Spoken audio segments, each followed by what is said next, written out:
Saya ialah Nani Menon dari UPM dan saya telah menghasilkan ke-6 buku ni yang memang khusus untuk kanak-kanak bergembira semasa membaca. Okey.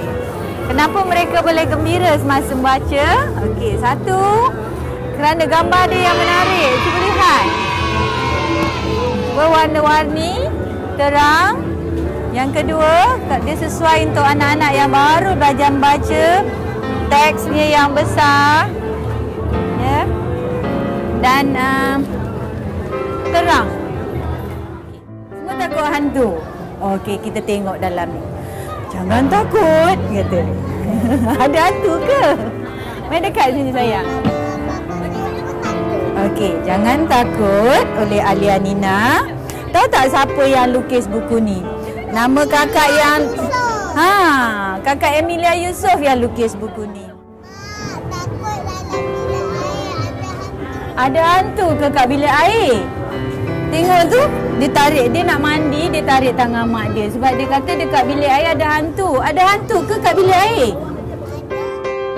Di dalam bilik air tak ada hantu. Tapi ada apa kat bilik air? Tapi ada, cuba sebut. Blok gigi. Lagi ada apa? Sabun? Sabun mandi. Lagi ada apa? Shampoo. Ada sinki. Ada?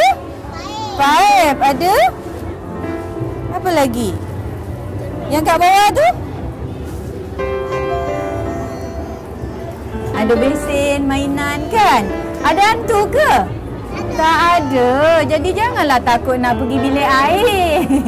Cerita ni nak memberitahu kepada mereka bahawa yang ditakutkan hantu, objek-objek yang menakutkan tu sebenarnya tidak wujud. Itu hanya hayalan dia dan kemungkinan dia terpengaruh oleh cerita-cerita TV dan sebagainya. Jadi buku cerita ni nak overcome dia punya ketakutan.